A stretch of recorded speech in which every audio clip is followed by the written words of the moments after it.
Hola, bienvenidos todos. Mi nombre es Rebeca Cabrera y les estoy acompañando en este nuevo curso en la unidad 1, por invitación de la gente hermosa de la UMP. Es importante que tengan ustedes claro, en primer término, lo que significa ser misionero. Misionero viene de tarea, quehacer, cometido. Su misión es llevar a cabo el encargo hecho por Dios cuando le llama al seguimiento. Es vivir en salida, peregrinando constantemente, como lo asume el decreto Ad Gentes de Vaticano II. Según la Biblia, no se puede ser cristiano si no se es misionero. Es estar consciente que se está de paso, es comprender el carácter transitorio de la vida y a la vez vivir en una actitud de desapego. Entonces, dicho esto, entonces habría que ver en qué consiste la vocación misionera, porque lo primero que habría que decir es que es una vocación de servicio, pero que tiene abiertamente una proyección comunitaria. Tiene también un talante profético, porque al misionero le toca anunciar y denunciar en muchas oportunidades. Por lo tanto, es interpelante, porque en la medida que va realizando su misión, va tomando conciencia de la necesidad de una conversión permanente y por ende la necesidad básica de oración, que le permite tener un encuentro personal y un diálogo con Dios que es constante. Ahora, estamos viviendo tiempos muy difíciles, de allí que podemos afirmar que el misionero también es hijo o hija de la crisis. Por eso su palabra tiene que ser una palabra parabólica, pero sobre todo dar testimonio, porque una cosa son las palabras y otra cosa son las acciones. Ambas tienen que ir de la mano en la misión. Ahora, estamos conscientes que hay límites en dicha misión, precisamente por los tiempos difíciles que vivimos, porque muchas veces estamos hablando de crisis de instituciones y eso incluso ha abarcado a nuestra iglesia. A veces pareciera que tenemos poca memoria histórica y estamos en constantes comienzos de todo. Recuerdo cuando vino el Papa Juan Pablo II la última vez, que se habló de la misión continental. ¿Y eso en qué terminó? Yo diría que carrera de caballos y parada de burro, porque no llegó a una conclusión. También vivimos una gran fragilidad familiar y eso evidentemente también es un obstáculo en la labor misionera. Mucha y endeble formación religiosa y moral, porque poco conocemos la palabra de Dios, ¿verdad? Y por otra parte, eso ha hecho que tengamos una fe inmadura, una viciada comunicación social en la que lo humano se cosifica. Y muchas veces, fíjense que a veces dicen que tal o cual programa es inmoral porque presenta escenas de sexo. Pero más inmoral todavía, creo yo, el sostener de manera sistemática que el éxito se consigue sin esfuerzo. Y en la misión no todo es fácil y hay que esforzarse para seguir adelante en dicha misión. Este preámbulo que acabo de hacer es para que entremos con más presupuestos básicos en la Biblia, porque tendríamos que comenzar diciendo que la Biblia es palabra de Dios, pero también es palabra humana, y por ende se vive un proceso en la Biblia en el que Dios se abaja al ser humano y le ofrece una palabra de amistad en la que el ser humano está, si se quiere, puede tomar la decisión de decirle que sí o no al propio Dios. Ahora, para poder entender este proceso, tendríamos que irnos a las funciones del lenguaje que son bien conocidas para nosotros.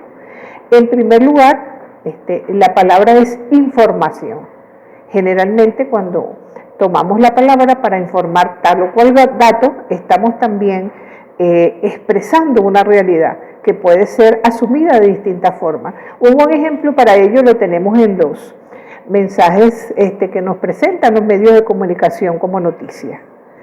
Pero resulta que la palabra no solamente informa, sino que expresa, porque cada uno de nosotros cuando habla, está comunicando también una forma de expresarse, una forma de uno mismo darse al otro. Fíjense que a veces uno utiliza muletillas de lenguaje específicas y esas muletillas de una manera u otra nos caracterizan cada vez que hablamos. ¿Y qué es lo que se busca en el oyente? Provocar una relación que sea de aceptación o de negación, pero eso siempre es lo que se va a buscar. Y llevada estas premisas a la palabra de Dios, podemos nosotros hablar de la sacramentalidad de la palabra de Dios, porque en la Biblia vamos a encontrar esta fuente de información en historia, en sucesos, en hechos, pero también esa expresión, porque Dios nos habla y nos dice algo de sí mismo, por lo tanto también es llamada. ¿Y qué busca? Busca que en el otro la pasión, la relación, generar una unión. Entonces esa palabra de Dios, por ende, no nos llega directamente, sino que lo hace a través de determinadas personas. Y de allí nosotros empezamos a hablar de que es palabra de Dios y palabra humana a la vez. Entonces, cuando nosotros queremos estudiar la Biblia, pero lo estamos haciendo desde la visión misional, tenemos que estar perfectamente conscientes de que este es un camino. De allí empezamos eligiendo un hecho y nos situamos ante ese hecho. Vamos a suponer que queremos estudiar nosotros el Éxodo, ¿verdad? Tenemos que entonces situarnos hacia lo que fue el camino del éxodo de un pueblo que estaba saliendo de la esclavitud hacia la libertad. ¿Qué piensan ustedes de ese hecho? Confróntenlo con la palabra de Dios presente en los textos bíblicos. ¿Y qué es lo que nos pide esa palabra? Esa palabra nos pide una decisión. Esa decisión es la que nos va a llevar precisamente a la misión. Y es una cosa que tenemos que tener bien claro, es que la Biblia es palabra de Dios, pero no todo es palabra de Dios, porque la Biblia es para la vida, y si es para la vida, es sal, para darle sentido, darle saborcito a esa palabra. Es luz para iluminar el camino donde vamos. Y es semilla también, porque lo que se busca es sembrar para que dé fruto. Entonces, el Dios de la Biblia es un Dios vivo, ¿verdad? Entonces, de allí, cuando vamos a acceder al texto bíblico, tenemos que asumir los tres sentidos que tiene la palabra de Dios. En primer lugar, lo textual. ¿Qué es el texto en sí? ¿Qué es lo que dice la palabra? También lo histórico, estar consciente de que ese texto se escribió en un momento histórico muy alejado al nuestro, ¿verdad? Y finalmente, lo espiritual. ¿Qué es lo que de esa palabra me siento yo interpelado como misionero? Y es necesario, por ende, ¿verdad? Es someterse a sí mismo a un proceso de conversión permanente al momento de leer los textos bíblicos, porque esto se abre completamente a la palabra. Dicho esto, tendría que afirmar que la palabra de Dios en la Biblia sufrió un proceso que lo lleva a una tradición que de una u otra manera, en un primer momento, es una tradición oral. Cuando nosotros vemos los relatos de la época patriarcal, los relatos del Éxodo, vamos a tener una palabra que está dicha en forma oral y que probablemente a la luz del candil va pasando de padres a hijos, de generación en generación. Bueno, esa tradición oral, muy posteriormente, quizás hacia el año 1000 a.C., se pone por escrito, pero no se pone por escrito en forma definitiva, sino que tiene a lo largo del tiempo y de acuerdo a los contextos históricos diversas reinterpretaciones hasta que un redactor final toma definitivamente y es el material que tenemos en nuestras Biblias hoy por hoy, ya redactado en forma definitiva.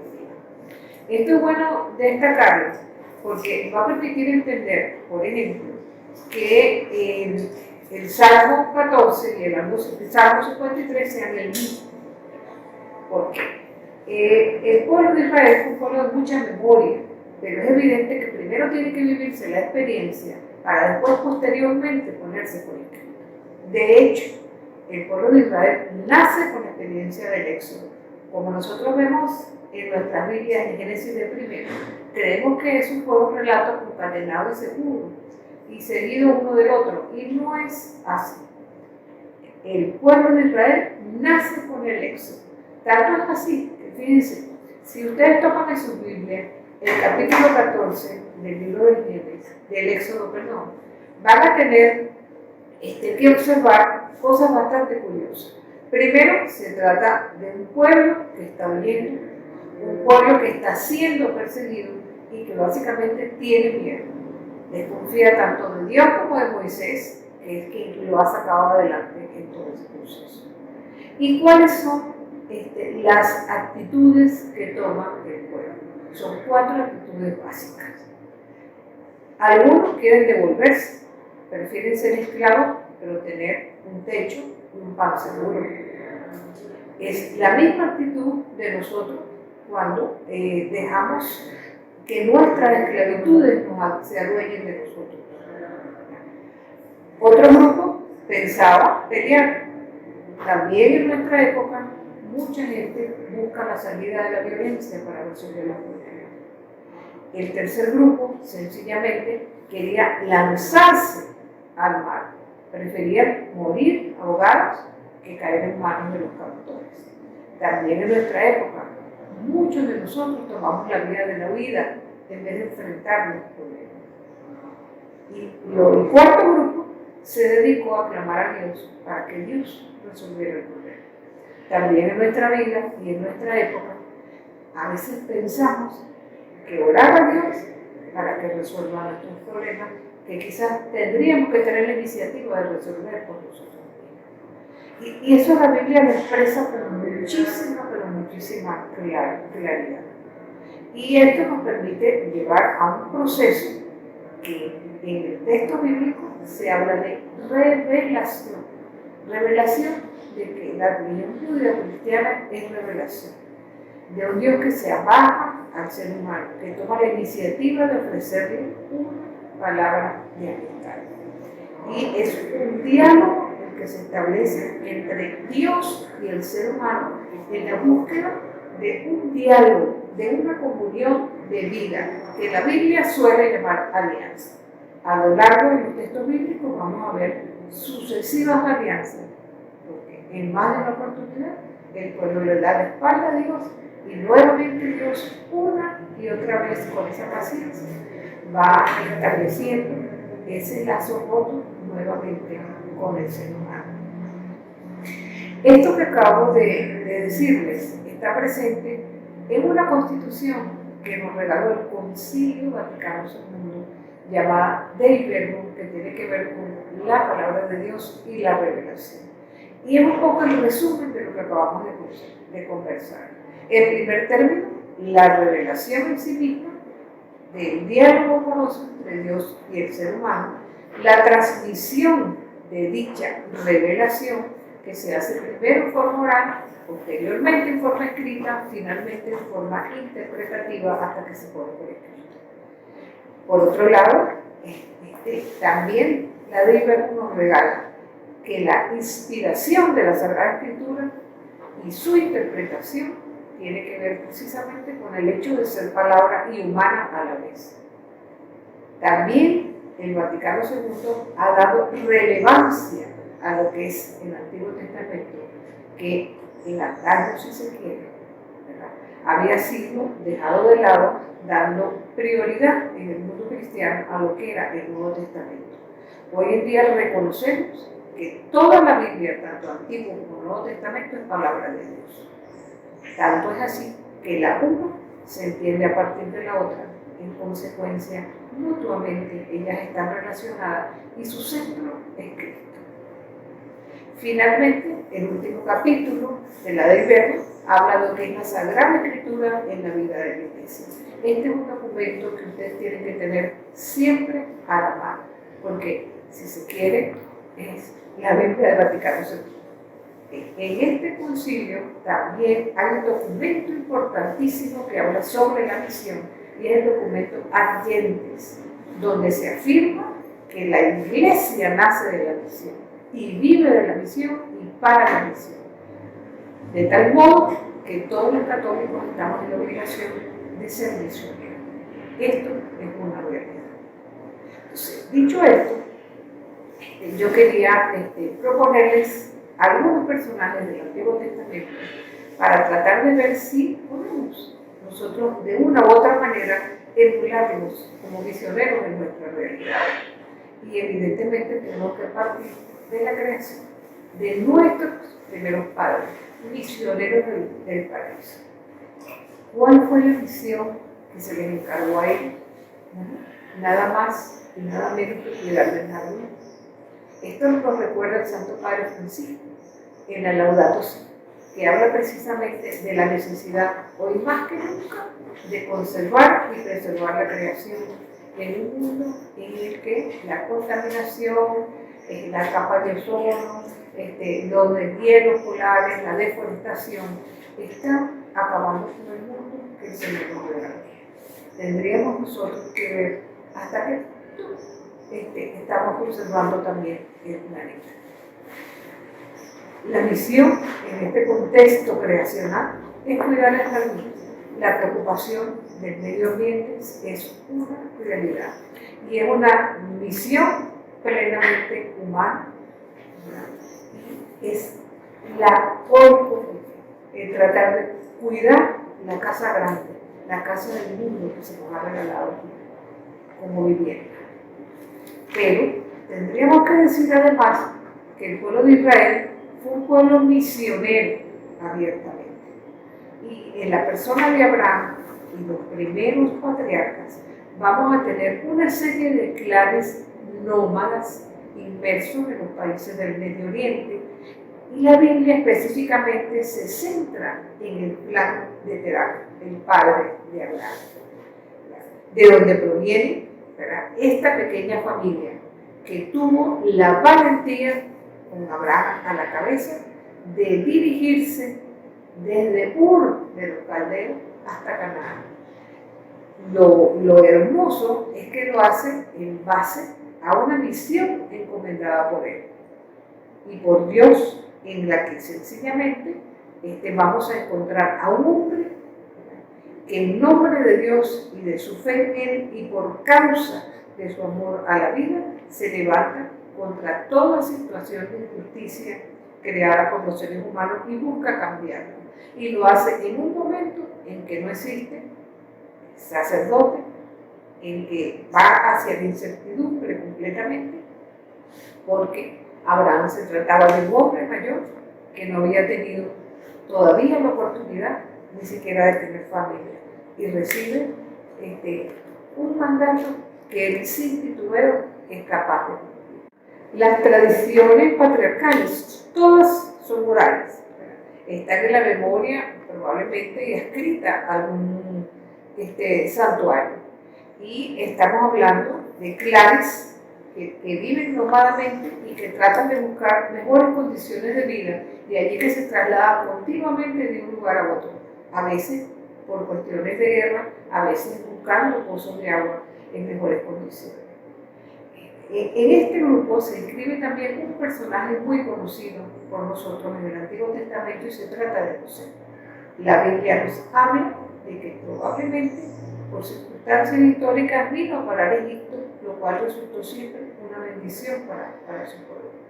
José también forma parte de los patriarcas, pero es más histórico considerar que probablemente algún faraón con simpatía semita permitió una inmigración más o menos moderada, que con el tiempo llegó a convertirse en una gran familia y por ende en un problema para el país que le dio cobijo. Esta es una situación que hoy también nos vemos reflejados en tantos venezolanos que han emigrado fuera del país. Probablemente en nuestra familia hay gente fuera y sabemos de lo que estamos hablando. Ahora, a partir de estos patriarcas, habría que mencionar también a Jacob. Jacob era morocho con su hermano Esaú. Y su propio nombre significa tramposo. Y eso fue precisamente lo que hizo el hermano. Le roba la primogenitura, pero después tiene miedo que el hermano lo mate. Está 20 años fuera. Pero como dice el dicho aquel nuestro, ¿no? De que a cada tigre le sale su tigre, ¿verdad? Allá se encontró un tío que le hizo lo mismo, lo engañó. Entonces todo el tramposo termina finalmente tapiado. Entonces eso es también una realidad que en la Biblia está presente. Eso sí, cuando él decide por fin regresar a su tierra pensando que quizás a su hermano ya se le pasó todo, va con miedo. Su hermano le ofreció matarlo. Y entonces dice, bueno, ¿y si me matan? Pero les recomiendo que lean el capítulo 33 del libro de Génesis. Tiene uno de los textos más hermosos que hay en la Biblia, porque habla del encuentro de los dos hermanos. Y precisamente el miedoso asegura que fue capaz de ver en los ojos de su hermano el rostro de Dios. Algo verdaderamente extraordinario. Entonces, de aquí que nosotros tendríamos que pensar como misioneros, ¿qué podemos nosotros emular de los patriarcas? Nos sentimos identificados con algunos de ellos, porque el pueblo de Israel, precisamente por su continuo preliminar, fue un pueblo de misión. ¿Qué podemos nosotros decir con respecto a nosotros? Hoy día es una pregunta que ustedes están obligados a responder. Ahora, ya tomando camino adelante en la Biblia, nos encontramos con un personaje importantísimo, Moisés, el liberador. Y este personaje nos llama muchísimo la atención porque él es mitad egipcio, porque fue criado por los egipcios, pero es judío de origen.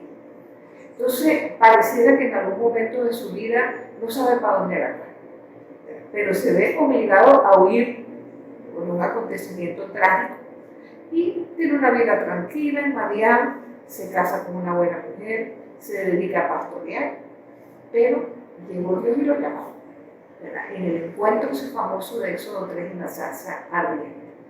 Encuentro al que Moisés le pone objeciones, y le pone objeciones simplemente porque estamos hablando de un personaje que según los textos bíblicos era tartamudo. Aarón, su hermano, tenía que hablar con él. Y le pone tantos obstáculos a lo que el Señor les está presentando que prácticamente el Señor se ve impelido a decir: yo soy Yahvé, yo te voy a llevar de la mano, yo te apoyo, yo estoy contigo. Nosotros también en la misión muchas veces nos sentimos como Moisés, a veces no nos atrevemos. Y más allá de eso, en la Biblia vamos a encontrar una serie de personajes que uno dice: caramba, esos son titanes, son gente importantísima, no como yo. Resulta que no es así. Fíjense, acabamos de hablar de Abraham.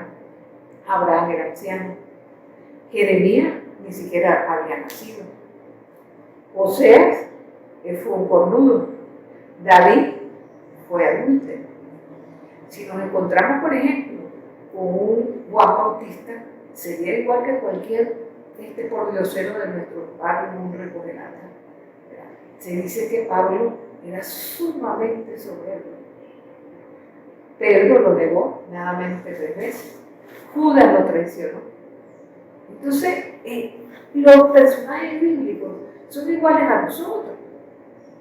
En algún momento nos equivocamos, a pesar de estar llamados, torcemos el camino, pero Dios siempre está allí esperando que volvamos a creer. De hecho, muchos importantes personajes en la Biblia eran gente humilde, eran gente pequeña, a la que nadie hubiera tomado en cuenta a la primera oportunidad. Nosotros también podemos vernos allí. Y ya que estamos hablando de Moisés, tengo que decirle que Moisés no hubiera podido llegar a la gesta libertaria que nos regala en el texto bíblico si no hubiera sido por el apoyo de 12 mujeres que en el anonimato estuvieron allí presentes. Desde la madre que lo parió, la hermana que lo cuidó, las parteras, Cifra y Púa, que estuvieron a su lado, la hija del faraón, las sirvientas, más las 7 hermanas de Madián, que se casó con una de ellas, Cefra. todas esas mujeres de una u otra manera fueron apoyo en la penumbra, si se quiere, para que Moisés fuera capaz de llevar adelante eso. Ese es otro detalle que también tenemos que tomar en los textos bíblicos. A veces los personajes que no son nombrados o que están en el anonimato, de repente son los más importantes, porque son los que hacen que los otros brillen precisamente. En la misión, a veces queremos los primeros puestos, queremos el reconocimiento, a veces tenemos que quedarnos un poco a la sombra como estas mujeres, para que precisamente seamos capaces de que lo que es importante, que es la misión en sí y la palabra de Dios, salga a relucir adelante. Más allá de eso, en el desierto nos encontramos con que Dios nos ofrece los 10 mandamientos. Fíjense que, ¿por qué en el desierto? ¿Por qué en Egipto? Que hubiera sido palabra de consuelo para ellos. Porque Dios no puede hacer alianza, sino con hombres libres. El que sea capaz de decirle en completa libertad que sí o que no, está dispuesto a tratar su palabra. Por ello, a lo largo del texto bíblico, vamos encontrando que el desierto es un lugar de encuentro, es un lugar de introspección, pero también de alguna manera es un lugar de silencio, de la no vida, pero en la que sin embargo Dios ofrece a través de su palabra una verdadera vida en abundancia para el pueblo. Es impresionante, ¿no? Si recorremos a lo largo del texto bíblico todo lo que tiene que ver con los mandamientos, no habrá para ti otros dioses delante de mí.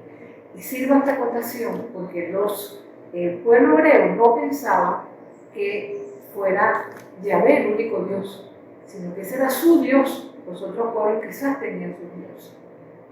Entonces, y el no hacer escultura ni imagen no tiene nada que ver con que tengamos una estampita o tengamos una figura de algún santo de que somos devotos. Tiene que ver con poner personas, lugares, cosas o situación en el lugar que son corresponde a Dios. Los 4 primeros mandamientos, se refieren a nuestras relaciones con Dios. De ahí en adelante se refieren a nuestras relaciones con el prójimo. Y la bisagra que une el uno y el otro es el de honrar padre y madre, porque nuestro primer prójimo son precisamente nuestros padres, a quienes debemos respeto, consideración y amor. Ahora, sí quiero detenerme en 2, que aparentemente no son, todos son importantes, pero me quiero detener en el 6º mandamiento. En el 6º mandamiento, de alguna manera, prohíbe el adulterio, aun cuando muchos otros delitos sexuales no están contemplados en los mandamientos. ¿Y por qué es? Porque afectan a un tercero. Cuando una persona es adúltera, más allá de la relación regular que tiene, está traicionando a un tercero. Y entonces por eso es contemplado también ese mandamiento como algo bastante grave. Y quiero dar también un besito, si se quiere, al último mandamiento, el que habla de no dar la prohibición de la codicia, prácticamente, que encontramos en Éxodo 20:17. ¿Por qué razón? Porque generalmente donde primero se gesta una mala acción es nuestro sentir y nuestro pensamiento. De allí es donde esa mala acción posteriormente puede llevarse a la práctica. Entonces es allí donde tenemos nosotros que atacar. No llegue nada que sea contrario a la voluntad de Dios, porque eso abre la puerta a que se pueda llevar a la alma. Entonces es importante tener en cuenta. Después de 40 años de deambular por el desierto del pueblo de Israel, llegan finalmente a la tierra prometida, donde a través de los libros de Josué y de Jueces vamos a tener un poco los relatos de qué es lo que ocurrió exactamente en ese lugar. Yo quiero detenerme ahorita en la conquista por un personaje que me libro nuevamente, que fue Rahab. Rahab era una mujer prostituta que vivía en Jericó y que sirvió de apoyo a los espías que mandó Josué para, vamos a decir, dar los primeros pasos en el territorio. Pues esta mujer, aparentemente pagana y de una profesión que no es muy recomendable, resulta que llega a convertirse en la esposa de Salomón, antecesor del rey David, y está en la genealogía del propio Jesús. Por esto es un llamado de atención a cualquier tipo de acepción que nosotros hacemos de persona, porque Dios no hace acepción de persona. Ahora, si nosotros vamos a ver la conquista desde el punto de vista de la toma de la tierra, tendríamos nosotros que traerlo al hoy y tratar de reflexionar sobre lo que es la posesión de la tierra en exceso, el arrebatar la tierra a otro, porque si la conquista vista desde esta premisa, evidentemente el pueblo de Israel llegó a un territorio que estaba ocupado. Hoy en día sabemos, por algunos autores, ¿verdad?, como está, que para este momento, históricamente, un contingente de pueblo llegó al territorio. Se piensa que mayoritariamente eran filisteos. El libro de Josué habla de una conquista portentosa durante 7 días dando la vuelta a la ciudad y las murallas se derriban completamente a su paso. Históricamente sabemos que para este momento histórico ya Jericó no existía, lo que trata de demostrar que el libro de Josué no es que están llegando a arrebatar la tierra a otros, sino que es una lucha contra lo que fueron las ciudades-estado, que ya para este momento estaban en decadencia, y no una lucha contra un pueblo. Probablemente en las tierras desocupadas entrarían sin problema, en otras probablemente por acuerdos, y en otras evidentemente les habrá costado, y el fruto de esos conflictos lo vamos a ver posteriormente en las guerras con los filisteos principalmente. José fue conquistador. ¿Hasta qué punto nosotros misioneros somos capaces de conquistar la misión? Habría que preguntarnos que si el personaje Josué y Rahab pueden de alguna manera ser curados para nosotros tomar ejemplo a partir de lo que fue su experiencia de vida. Después del libro de Josué nos encontramos con una primera forma de gobierno para el pueblo, que fue una serie de personajes carismáticos llamados jueces, que fueron los primeros, una vez que se fueron aceptando en la tierra prometida y fueron pasando progresivamente del nomadismo al sedentarismo. Ahora, hubo jueces mayores y jueces menores. De alguna manera, con estos personajes nos encontramos con situaciones que se repiten en forma sucesiva. El pueblo hace alianza con Dios, eso lo vemos en el capítulo 24 del libro anterior, en el libro de Josué, pero fácilmente se van con cualquier Dios, y de buenas a primeras se encuentran con una serie de desgracias y empiezan a clamar a Dios que los libere. Entonces Dios suscita a estos personajes carismáticos que los liberan en un primer momento de lo que está aconteciendo, vuelven a hacer alianza con Dios, vuelven a prometer que se van a portar bien, y se dan cuenta que nuevamente y de forma recurrente vuelven otra vez a caer en las mismas errores. Como misioneros, ¿quién de nosotros no se equivoca? ¿Quién de nosotros no promete, Señor, te prometo que voy a hacer esto y aquello? Y después se nos olvida. Pero Dios siempre está ahí dispuesto a perdonarnos y a tendernos la mano, siempre con la posibilidad de que nosotros también seamos capaces de tener, aunque sea la voluntad de conversión y de querer realmente arrepentirnos de los malos pasos que nos estamos dando. Entonces, cada uno de estos personajes tuvo sus virtudes y defectos. Ojo, hubo mujeres también entre los jueces. Hay una muy famosa que fue Débora. Y a través de estos personajes encontramos que ellos poco a poco se van abriendo paso hacia la monarquía. ¿Por qué ocurre esto? A pesar, tenemos a un personaje que es el último juez, Samuel, y que también se le considera el primer profeta. Este personaje les hacía ver Nosotros no tenemos por qué tener ningún rey, nuestro único rey es Yahvé. Sin embargo, ellos se empeñaron en querer tener un rey, sobre todo porque consideraban que los pueblos aledaños tenían rey, que de repente unificándose como uno solo, podían a lo mejor tener mayor defensa con los filisteos, ¿verdad? Y esas las necesidades propias de una cultura que va pasando al sedentarismo en forma progresiva. Ahora, tristemente tendríamos que decir que la monarquía, como monarquía unida, tuvo tres grandes reyes, Saúl, David y Salomón, pero solamente duró 70 años. La luna de miel fue corta. Samuel, un caso, era como rey. Y vamos a tener, en un primer momento, él tuvo un buen gobierno, trató de hacer lo mejor que pudo, pero después, finalmente, se desvió un poco del camino, hizo o desobedeció a Samuel y se puso a hacer ofrendas a la espalda del mismo. Entonces, eso, según los textos bíblicos, no le gustó a Samuel, pero mucho menos le gustó a Dios. Entonces, lo lógico es que los descendientes de Saúl hubieran seguido el reinado. Sin embargo, Samuel unge a David como rey y como sucesor de Saúl.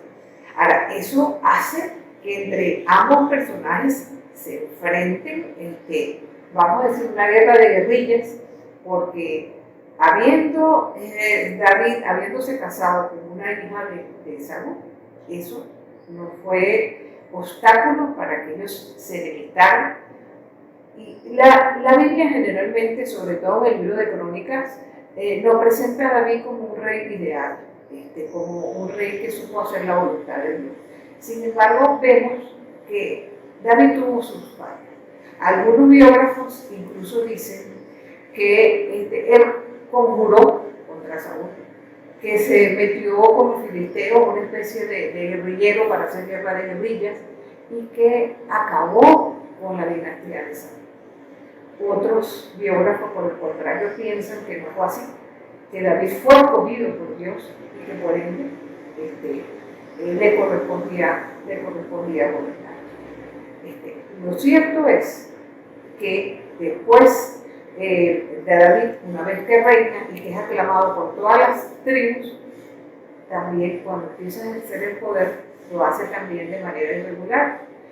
Es notorio, y eso lo vemos en el segundo libro de Samuel, cómo él ordenó y confabuló la muerte de Urías, el esposo de Betsabé, porque la quería a ella como mujer. De hecho, a la muerte de Urías, la lleva a su casa y ella viene a ser la madre de Saúl. Estos tres grandes reyes. Ahora, ¿cuál es el problema de la monarquía unida y por qué deja de ser como tal? Porque ya a la muerte de Salomón en 931 a.C., ya la monarquía unida deja de existir. Hubo un aumento desmedido de lo que eran los gastos estatales. ¿Y cómo lo iba a hacer así? David, entre esposas y concubinas, tenía 10 mujeres, pero Salomón, por una serie de tratados con otros países, entre mujeres y concubinas, tenía más de 1000 mujeres. Entonces, ¿cómo mantener el estamento estatal? Ese mujerero por una parte.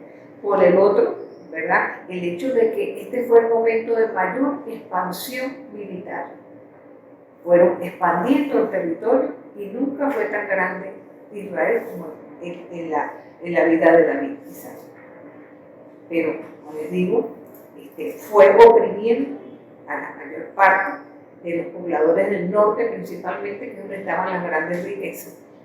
Y a pesar de que le pedían a Salomón de que bajara los impuestos, que tuviera consideración, no fue capaz de hacerlo. Y a su muerte, su hijo Roboam, eso lo vemos en la Primera de Reyes, capítulo 12, dijo, mi papá ¿cómo se llama?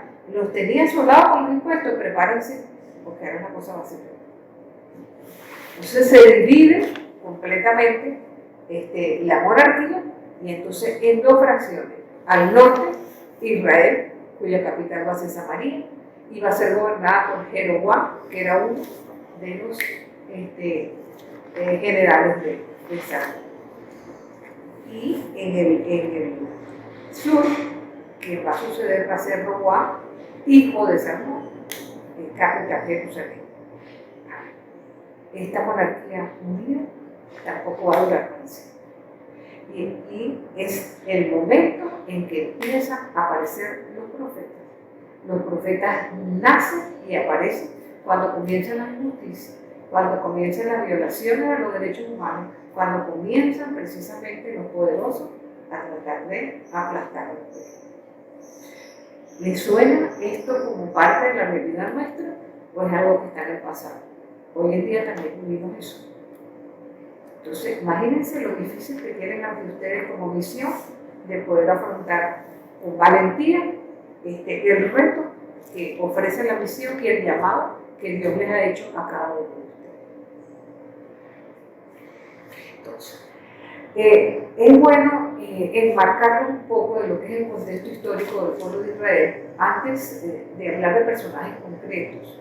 Por eso quisiera compartir con ustedes el hecho de que hay dos etapas importantes en esta historia de Israel. Una se va dando en el 721, cuando el imperio asirio, que poco a poco se fue expandiendo, ya desde el año 2000 a.C. existían como tal, pero no habían llegado a tener un poderío tal que llegara a dominar a otros pueblos. Sin embargo, tuvo grandes reyes, Salmanásar, Sargón, Senaquerib, que lograron constituir un imperio lo suficientemente sólido, derrotaron a Damasco y tomaron la decisión de hacerse con Israel. No pudieron llegar al sur, solamente asolaron la parte del norte, tomaron todo lo que fuera el reino del norte, y esto ocurre en el año 721 antes de nuestra era. Este era un imperio muy aguerrido. Ellos tenían carros de guerra y eran muy déspotas con los vasallos. Entonces, el tiempo de Israel en esta etapa fue bastante duro y bastante difícil. Ahora, ¿por qué siempre los imperios aledaños quisieron poseer Israel? Por su cercanía al mar Mediterráneo. En un territorio que es mayoritariamente desértico, quien tenga las fuentes de agua tiene el poder. Aparte de que era el paso seguro desde Oriente hacia África. Era necesario pasar por el territorio de Israel. Entonces todos los imperios siempre añoraron el poder ser dueño de dicho territorio. Seguimos el pueblo de Israel queda sometido nada más que en la parte del sur, pero siempre viene uno que es más poderoso que el anterior, y al imperio asirio le sucede los babilonios. Fue un imperio llamado o fundado por un señor llamado Nabopolassar, quien fue sucedido por su hijo Nabucodonosor, quien toma las riendas del poder, derrota a los asirios, y si fue capaz de llegar hasta el sur, destruyó todo lo que fue la parte de la ciudad, el templo que había construido Salomón fue destruido y todos los notables sacerdotes fueron llevados al destino. Una etapa sumamente difícil para el pueblo de Israel. Ahora, ¿qué pasa durante esta etapa? Es interesante señalar que fue una etapa sumamente difícil para ellos, pero también de mucha riqueza espiritual. Vamos a aclarar por qué.